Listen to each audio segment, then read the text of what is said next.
मेरे साथ बोलिए, भारत माता की। भाई ऐसी आवाज नहीं चलेगी। करसोग से मोदी जी तक आवाज जानी चाहिए। जाएगी क्या? तो मेरे साथ दोनों हाथ उठाइए। इस बार हिमाचल में रिवाज बदलने के संकल्प की मुट्ठी बींचिए और प्रचंड आवाज से बोलिए, भारत माता की, भारत माता की। मंच पर उपस्थित हमारे वर्तमान विधायक श्रीमान हीरालाल जी, मैं करसोग की जनता को निवेदन करना चाहूंगा कि हीरालाल जी के लिए जोर से एक बार ताली बजाइए आप लोग, क्योंकि इस जमाने में छोड़कर आशीर्वाद देने वाले लोग बहुत कम होते हैं। हीरालाल जी ने मन से दीपराज को आशीर्वाद देकर लड़ाने का संकल्प किया है। हमारे पूर्व वरिष्ठ विधायक श्री जोगिंद्र पाल जी, मंडल अध्यक्ष कुंदन ठाकुर जी, मिल्क फेडरेशन के अध्यक्ष निहाल चंद जी, पूर्व मंत्री श्री संधीराम जी, आरएसपुरा मंडल के प्रभारी श्री जीआर भगत जी, और आज जिनको मैं जिताने के लिए आया हूं, मेरे युवा साथी, आ गया हो दीपराज, युवा साथी दीपराज जी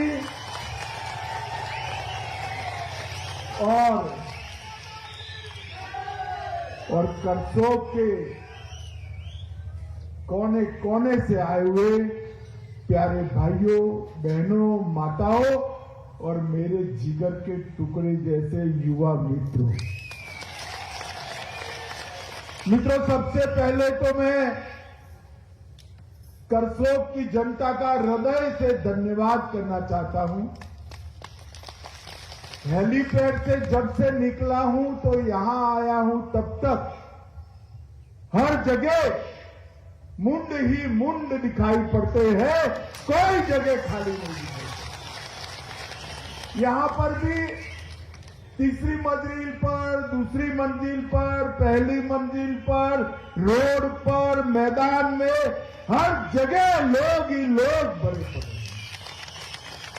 एक सभा का माहौल ही मुझे कहता है, भाई अमित, काहे को भाषण कर ऊर्जा कर व्यय कर रहे हो, दीपराज जीतने ही वाला है, चिंता मत करो।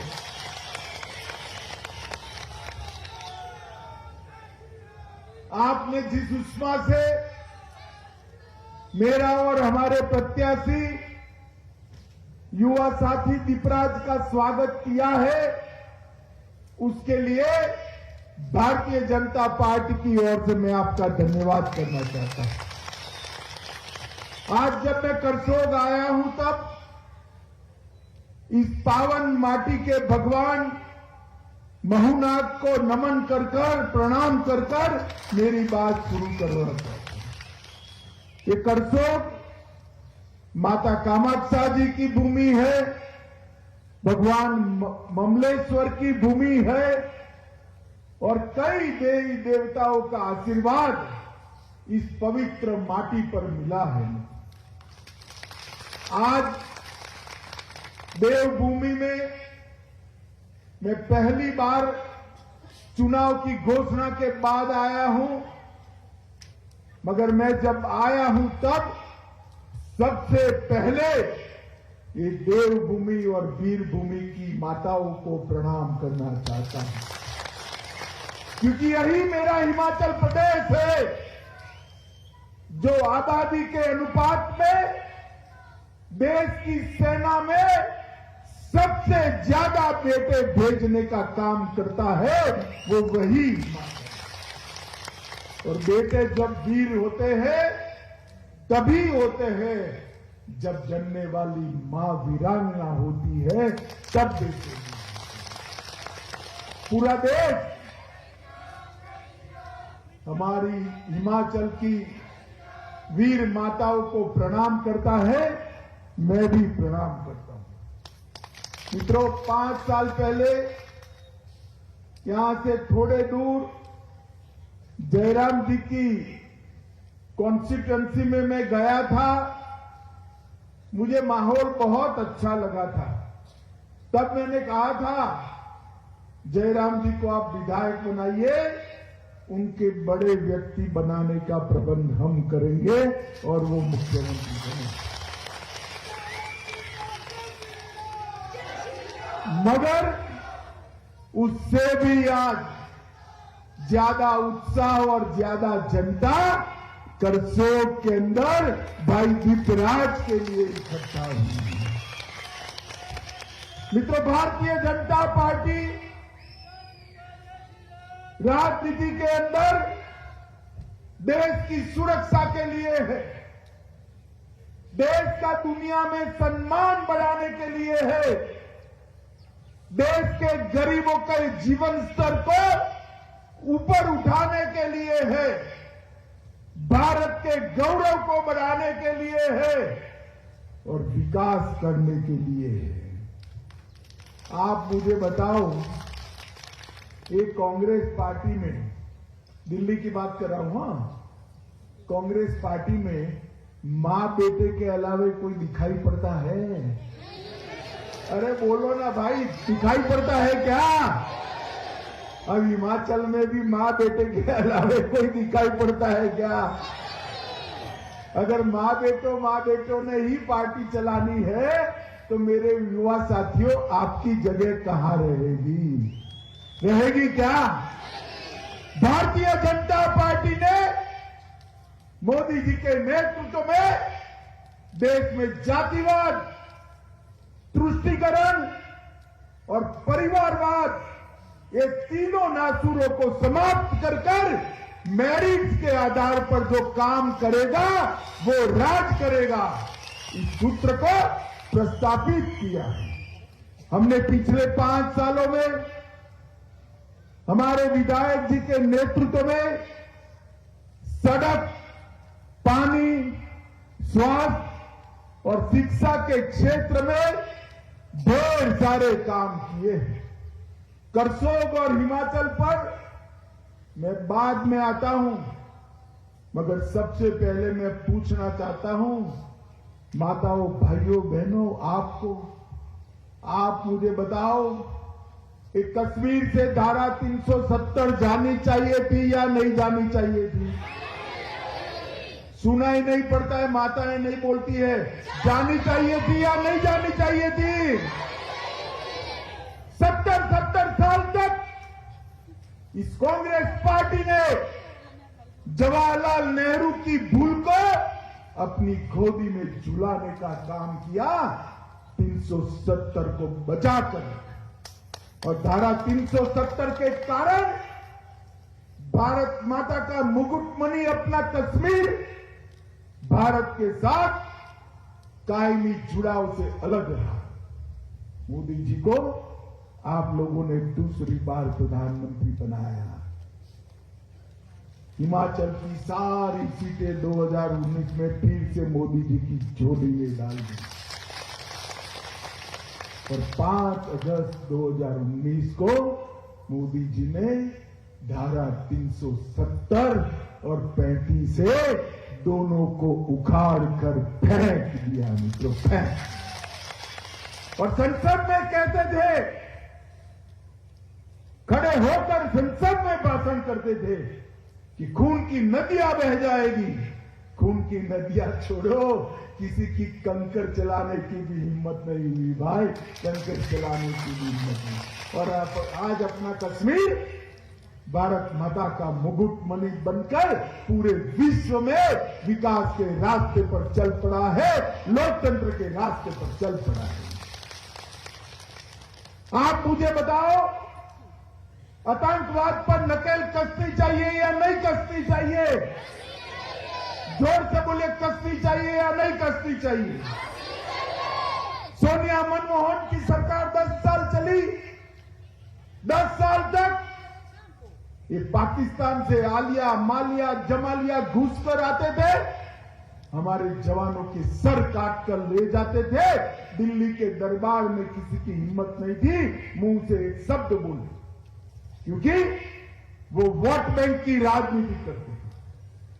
मोदी जी की सरकार आई, उरी पर हमला हुआ, पुलवामा पर हमला हुआ, पाकिस्तान को मालूम नहीं था यहां सरकार बदल गई है, ये कांग्रेस की सरकार नहीं है, भारतीय जनता पार्टी की। और मौनी बाबा मनमोहन सिंह प्रधानमंत्री नहीं है, नरेंद्र मोदी जी प्रधानमंत्री है। 10 ही दिन में सर्जिकल स्ट्राइक और एयर स्ट्राइक कर पाकिस्तान के घर में घुसकर करारा जवाब देने का काम देश के प्रधानमंत्री ने। और मित्रों, आज पूरी दुनिया में ये संदेश चला गया है कि भारत की सीमा और भारत की सेना इसके साथ छेड़खानी नहीं करते, वरना जवाब मिलता है, जवाब मिलता है। मित्र, मोदी जी ने देश को सुरक्षित करने का काम किया। ये मेरा हिमाचल प्रदेश सबसे ज्यादा सेना के जवानों को भेजने वाला प्रदेश। 40-40 साल से सेना के जवान 1 रैंक 1 पेंशन की मांग करते थे, एक कांग्रेसी नहीं देती।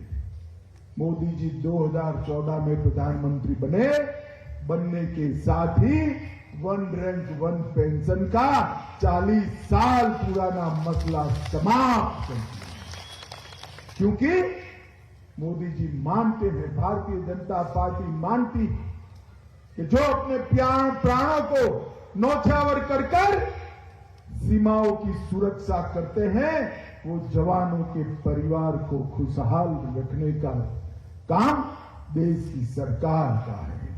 मित्रों, 40,000 करोड़ रुपया आज तक 1 रैंक 1 पेंशन में भारत सरकार ने रिटायर्ड जवानों के बैंक अकाउंट में सीधा पहुंचाने का काम किया। पहले भी कई बार महामारी आई, ढेर सारी महामारी आई, मगर वैक्सीन लगाने में तो 10-10 साल लग जाते थे भाई। कोरोना आया, यहां हाथ ऊपर करिए तो किसको किसको वैक्सीनेशन हो गया, जरा हाथ ऊपर करिए तो भाई। सबका हो गया ना? किसी को 25 पैसा भी देना पड़ा है क्या? जरा जोर से बोलो भाई, देना पड़ा है। सरकार ने कॉफी पिलाकर वैक्सीन लगाया ना? लगाया है नहीं लगाया?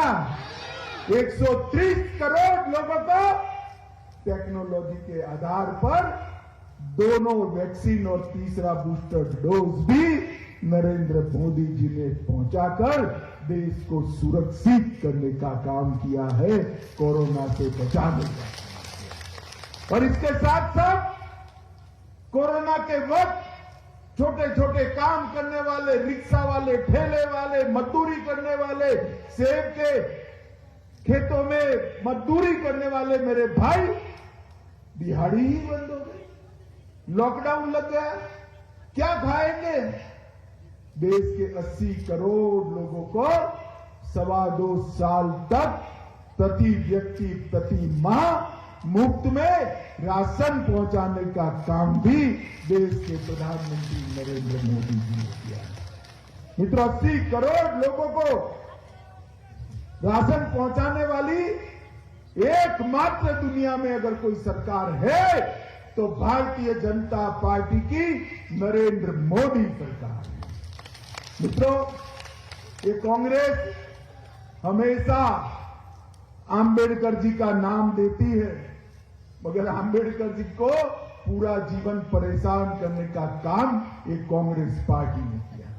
भारतीय जनता पार्टी ने 14 अप्रैल को राष्ट्रीय समरसता दिन बनाया।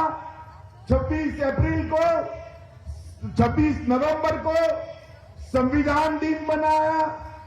मऊ में, लंदन में, नागपुर में, दिल्ली में और मुंबई में आंबेडकर जी का स्मारक बनाने का काम भारतीय जनता पार्टी की सरकार ने किया। मित्रों, कांग्रेस पार्टी के लिए ये शिमला जो है ना, हमारा हिमाचल जो है ना, वो टूरिस्ट स्पॉट है, टूरिस्ट स्पॉट। घूमने चले आते हैं, नेहरू से लेकर राहुल बाबा तक सभी लोग। मोदी जी के लिए एक कर्म भूमि है, कर्म भूमि। इसलिए मोदी जी ने सरकारी प्रोजेक्ट को, केंद्र सरकार के प्रोजेक्ट में जो कांग्रेस ने 60% केंद्र सरकार के और 40% हिमाचल के ऐसा रेशियो बनाया था, मोदी जी ने 90% केंद्र सरकार दे रही है और 10% हिमाचल दे रही है। इस प्रकार का रेशियो बनाया एक डबल इंजन की सरकार ने मित्रों हिमाचल का विकास किया है। माताओं, भाइयों और बहनों, हिमाचल के क्षेत्र को विकसित प्रदेश बनाने के लिए यहां इतनी सारी माताएं बैठी हैं। मैं बताना चाहता हूं कि इस बार हमारे बजट में 20% हिस्सा माताओं को देने का काम हमारे मुख्यमंत्री जयराम ठाकुर जी ने किया है। बिलासपुर में एम्स बनाया है। भारत में चौथी ही वंदे भारत ट्रेन हिमाचल को देने का काम नरेंद्र मोदी जी ने किया है। रेणुका जी बांध परियोजना 200 मिलियन ऊर्जा इकाइयों का निर्माण करेगी। सोलन जिले के नालागढ़ में मेडिकल डिवाइस पार्क बनाया है। ऊना जिले में बल्क ड्रग का पार्क बनाने का काम किया है। और मित्रों, जहां तक यहां का सवाल है, बहना से पेयजल योजना शुरू की है। चुराग क्षेत्र और बक्सार में बीडीओ का कार्यालय और तहसील बनाया है। करसोग में बाईपास रोड का निर्माण किया है।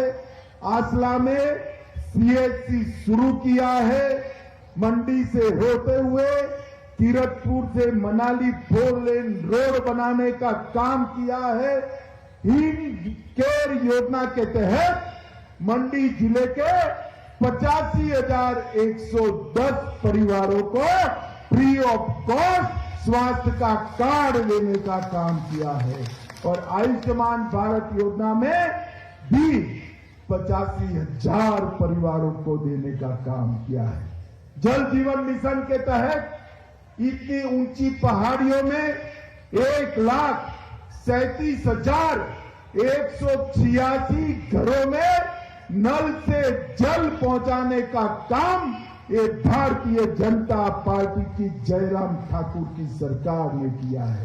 और 11 से 91 करोड़ रुपए का मार्ग बनाने का काम भी भारतीय जनता पार्टी की सरकार ने किया है। मित्रों, आप मुझे सब बताइए, आप किसी को लगता था कि राम मंदिर हम अपने समय में देख पाएंगे? लगता था क्या? जरा जोर से बोलो भाई, लगता था क्या?